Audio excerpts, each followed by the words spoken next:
Well, good evening, Professor. I hope you're doing great. Yes, thank you. I am. Thank, thank you Nice to for see you. Is it Waleed? Is it Waleed? Is that right? that's 100% right.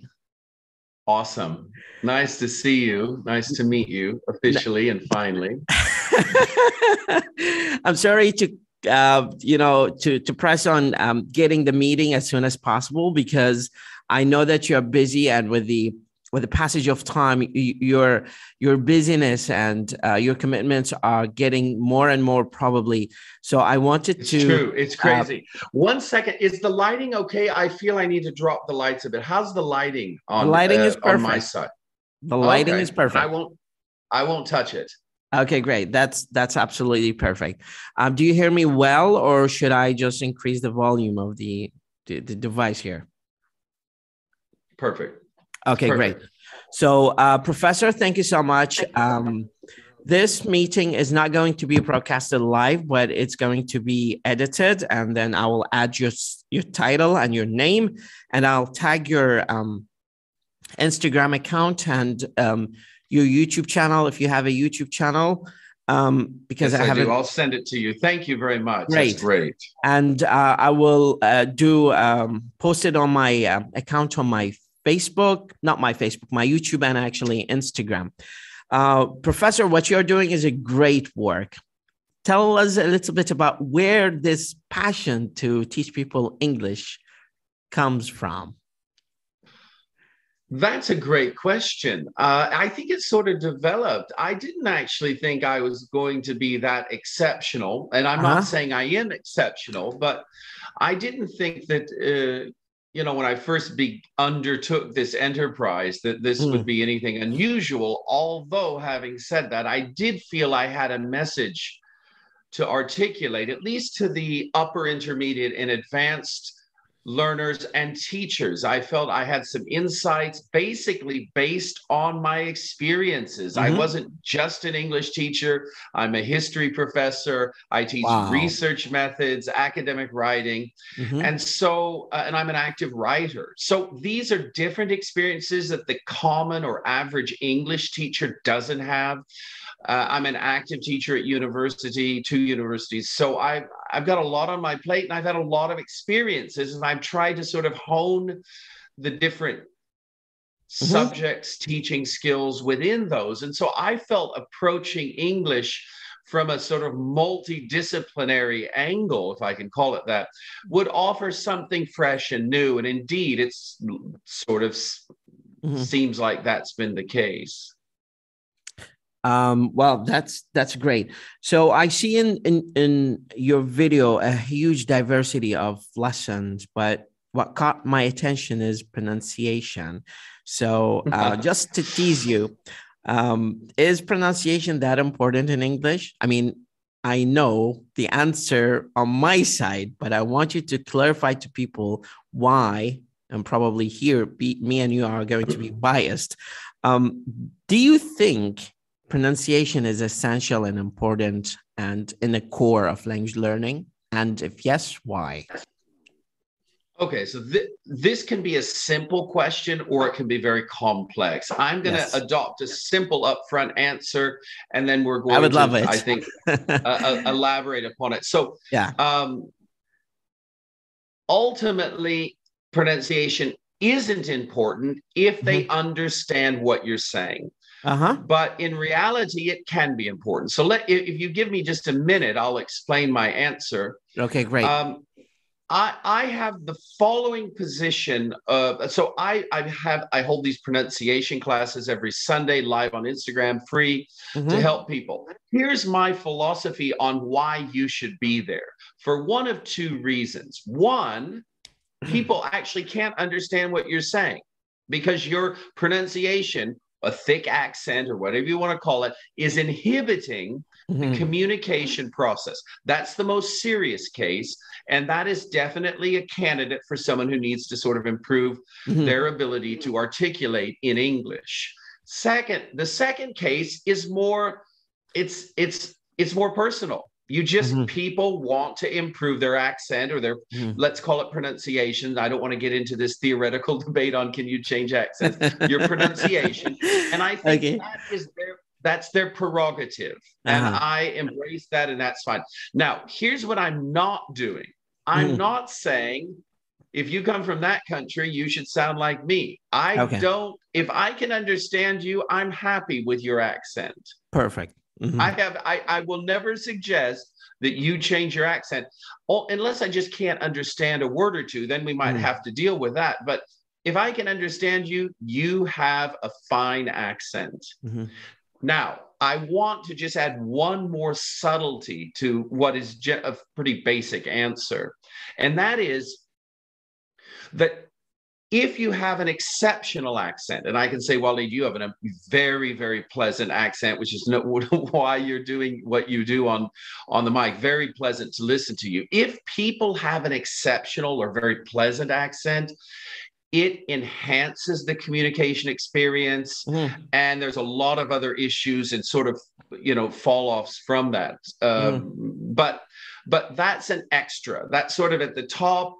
And people have good voices, and you can make money with a good voice. So obviously that's not everyone, but people need to know that. And so if they have those sorts of ambitions, then yeah, you have to sort of think more seriously about the way you pronounce words. So, I mean, of course, I have a multifaceted list of questions that probably we can go in any kind of direction here, but I'm tapping on your experience as an English professor to tell us a little bit or a kind of succinctly walk us through the process of learning for adults, because we are challenged here. But just to go back to a very important issue that you have just quite insightfully raised, and that is the marathon or the race after perfecting your accent. And I always constantly tell my students that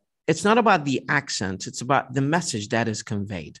And once your message is comprehended, you're good to go. But within the context of EFL, where English is taught as a second language, where there are, in Chomsky's word, lack of social stimuli, people need to equip themselves with good amount of training to satisfy them over the long span of time where they have lack of exposure to native speakers and non-native speakers to practice their English, because ultimately speaking, English and any sort of language is a mechanical process to convey messages. And once this is not triggered correctly and over a longer span of time, that's going to just make the language atrophy in the mind.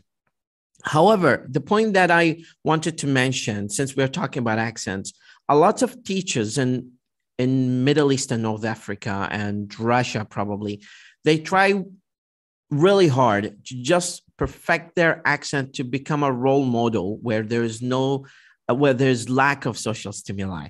So probably that is one justification, but that is not satisfactory to the point that we have to make it imperative on learners, to perfect American or British or Australian. There's plethora of accents around the world, and everybody should be proud of the accents where they're coming from. Now, just not to lose my train of thought and go back to square number one, where I asked you, because it's about you more than about me tonight. I enjoy the dialogue, so thank you. I want you to tell us the kind of experience that you have with language learning, especially among adults, which is the major challenge that we face as English teachers. Well, I think the onus, ONUS, for the listeners who might not be familiar with that word, the onus or the burden initially lies with the student. Now, it's our job as a teacher to sort of ask some of the obvious questions that sometimes aren't asked. What is the goal? Why are you learning English? What's the point? Because I think all of the planning and the learning and the direction you head is predicated upon that answer. Yes. And to the extent they have a definite or clear answer to that is the extent to which we can offer a good plan. And to be honest, you don't need fancy theories here. Mm-hmm. It's pretty logical. If someone is needing English for an interview in a job, that you have to focus on spoken English. Now, if that job entails a lot of writing, then of course now this gets a bit more complicated. So you think? So I'm sorry to cut you in here. You think that we, as learners, generally speaking, we have to do some sort of like reverse engineering to understand what our target or objective is and play backward to the beginning of checking out? Yeah, I think you asked about adults. And so I'm assuming adults are people who are working or about to work. And so, and in general, adults are more well, that might not be true. Some do it just because they want to learn. They want to speak English on holiday. Well, it can be some statistical generalization to be made here. Go for it. What? It can, I mean, whatever you wanted to say here, it can be statistically generalized to some extent. That's what I wanted to say. Yes. I mean, there are numbers. I don't have them to hand, but I think we just ask the students what their goals are. If it's to go on holiday and speak English and order a Big Mac without making errors, that's fine. If it's to interview for a job, I mean, that's a different approach. And I think ultimately, there are a lot of psychological issues. I think more psychological issues with adults than you have with young learners who actually don't know that they should be nervous. And, so there's that aspect of it that adults are aware of, but they might not be able to overcome so easily. So do you think, I'm sorry. Yeah, go for it. I think there's some latency between the point that you pause and the point I start. So I'm sorry if there is if it comes across as rudeness, but I'm not interrupting you as much as there is this latency going on. What I wanted to say is within the adult team, there's always this dichotomy of or let's not use this word. Let's say this debate of whether the kind of major issues that they have with learning or the impediment of learning comes from a psychological background or cognitive background.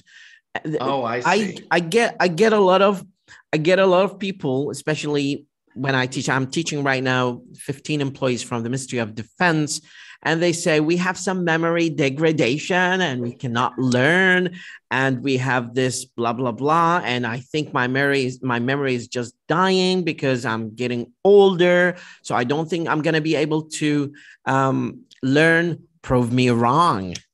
And once we start learning and we start, going back and refresh it, their memory, they start to come to this final realization that the language spectrum is not restricted to grammar per se, but there are other aspects that can be perceived and used.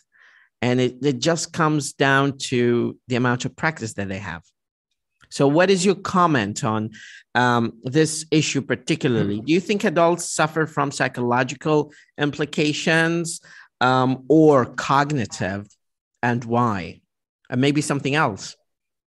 Well, first of all, I think you have a pretty good understanding on this topic. Perhaps, well, I'm certain a lot more than I do. I'm not teaching adults in careers at the moment. I'm a university professor, and admittedly, my students are mainly fluent, so I'm pretty lucky. I mean, good, lucky man.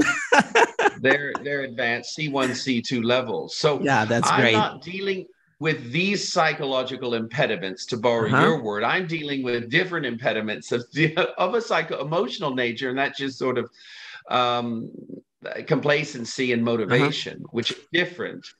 Honestly, I'm not sure I'm the right person to ask for this. My guess, because we have these debates in all aspects and corners of academia in every field, is that there's some truth in both theories, that you've got cognitive issues and you've got these other sets of issues that you've mentioned. Cognitive decline, where they just don't think as sharply as they did 30 years ago. That is, I think, seems to me from a distance, pretty logical. But then you've got these other issues. I don't know what you call, I forget what you call it, emotional or psychological issues. Yeah. So I'm not sure I'm the best person or the most qualified to talk on that, to be honest. I probably want to hear your theories and experiences. So that leads me to another question, which is about your approach. Now, allow me to ask how many students you do have in the classroom. How many do you have, particularly in this level you're teaching? Between 15 and 20. So what is your approach, starting from the beginning? Like, how much time do you spend with them per day and per week? And what is your, I mean, you have an excellent approach, and this is coming from the way I can see you design and the simplicity of the presentation and the rhetorics of your speech when it comes to delivery of something, and the real clear and beautiful accent, quote unquote, that you use. So, or that you have. So what is your approach to teach English to this group of people? Okay, well, keep in mind that I'm teaching different classes. So I have a history course, I have a research methods course, I have a culture course, a history of the United States, and I also teach academic writing and academic skills, but I don't teach as such pure English, although everything about it is English, and I do teach the language. So for example, in the academic skills, where we're talking about, basic research types things, I introduce new words. I use them in their common context or collocations, because I understand that words by themselves are going to just wash off their, their memory. And so I try to get them I don't just repeat it, I try to get them to sort of use it as well. So, moving from passive to active, these sorts of traditional sort of techniques where, well, for example, in writing, we have an opinion piece we're doing next week. I have them write 150 words. They will stand up and deliver that. They don't know who, but 5 or 6 will stand up and deliver that in oral form. And so we're mixing the sort of forms of communication. I think this is a great way to develop both skills and sort of lend a bit of confidence to one skill over another. I'm not answering your question directly because I'm not teaching B1 to move them to B2. Yes. It's a different issue for me, unfortunately. It's basically advanced students teaching them different skills in, through the language or, through the faculty of English. So ostensibly, what I'm seeing here is an eclectic approach where you have a hybrid method of presenting multiple skills at the same time, considering the fact that your maneuverability in the classroom is higher with the level. So there is some sort of correlation between their level, the advanced level, and the kind of materials that you're presenting to them. And the reason I ask this is because I am tapping on your experience to see a different dimension or perspective of how you teach English, and I can see. Well, I can. Okay, I think I know where we're headed here. I can give you my general view or theory on teaching. That would be generous of you. And this runs through every course, whether it's English, writing, history, it doesn't matter.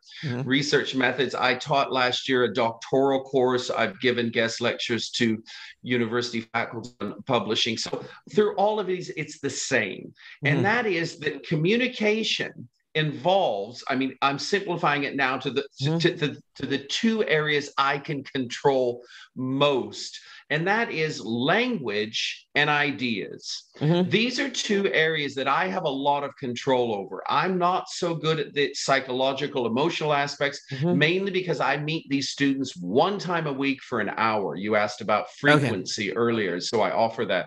So for me, it's important what they say, and then we can make it beautiful. The onus, the burden on me is to develop the mind. Okay, great. And I don't think you have to be a university teacher to do this. I think it should start young with basic questions on why do you think they're having more fun than anyone else? You know, these little baby photos, you know, these little kid photos. It can start at 5 or 6, and I have experience practicing this method. I say method. It's just getting people to think below the surface. And I go as low as they're prepared to think. But initially, all students, and to be honest, most adults, think on a very superficial level. You know, they offer an idea that's not very interesting or pretty obvious, mundane. And so it's our job to equip them to think more deeply, because at the end of the day, the students that I'm preparing want to have international careers or a significant position in a company locally. Okay. This requires great ideas. You can have the perfect grammar, great syntax in the interview. You will not get the great job if you don't have interesting ideas. And I try to make that point very clearly, and I show it all the time. 2 ways I show it.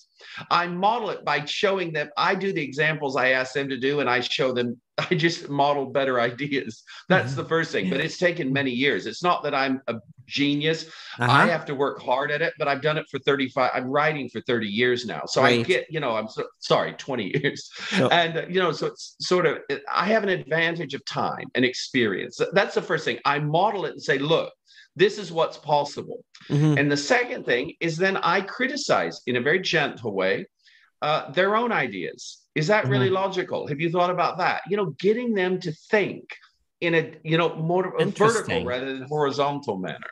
So can we say you are biased to writing or productive skills in general?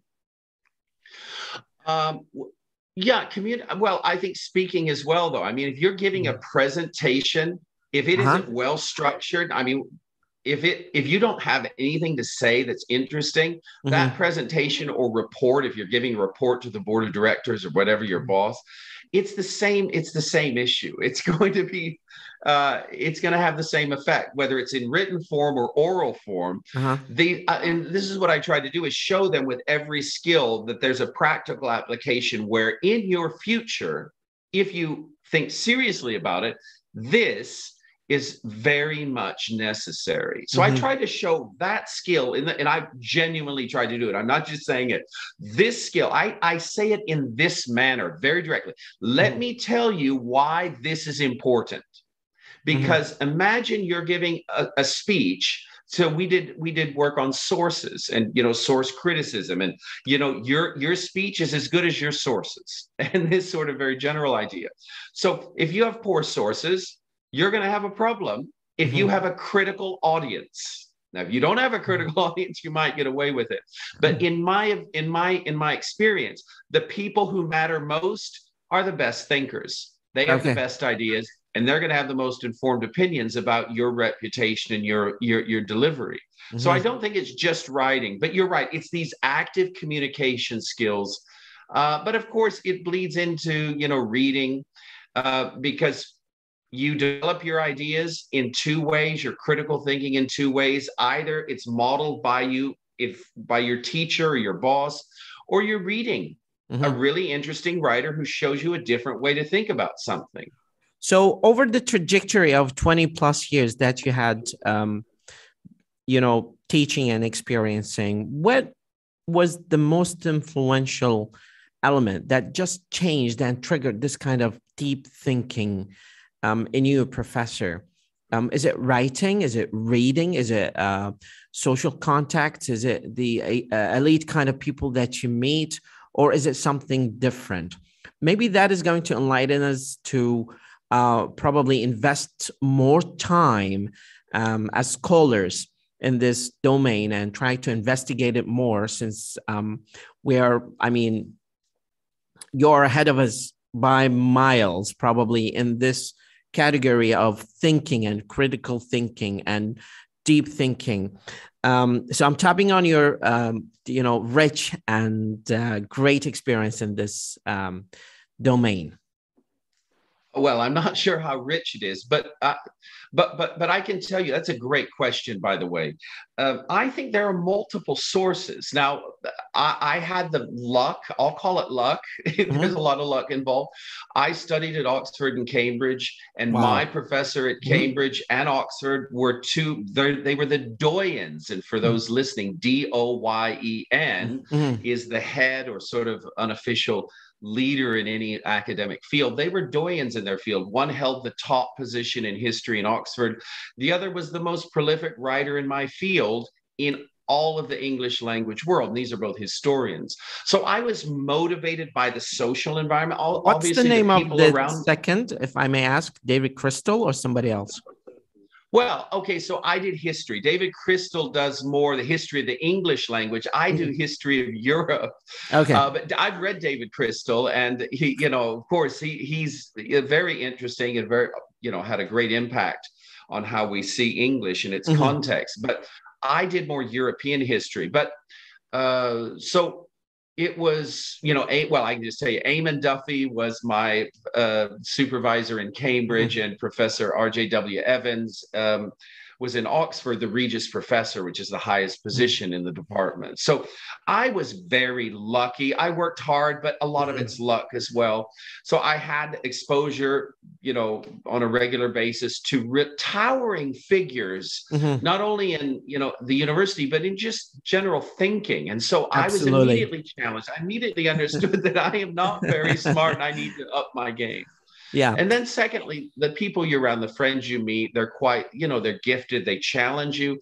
The books I read challenged me. And then, of course, I can just personally where I probably gained the most traction or, saw the most results is my own writing. I just wrote a lot of bad pieces that they excoriated or criticized roundly. And I got better through trial and error, just made a lot of mistakes. I've been benefited by, publishing or submitting to publication about 30 articles. You get great feedback from international publishers. I've got a chapter due in the Cambridge History series this spring, and these editors and reviewers give you great feedback. So I'm constantly a student. I'm not the teacher in these situations. It's a great position to be in. I'm learning. Yeah. So I mean, I remember something that some time ago my professor told me. He told me that writing is a process. It's not a product.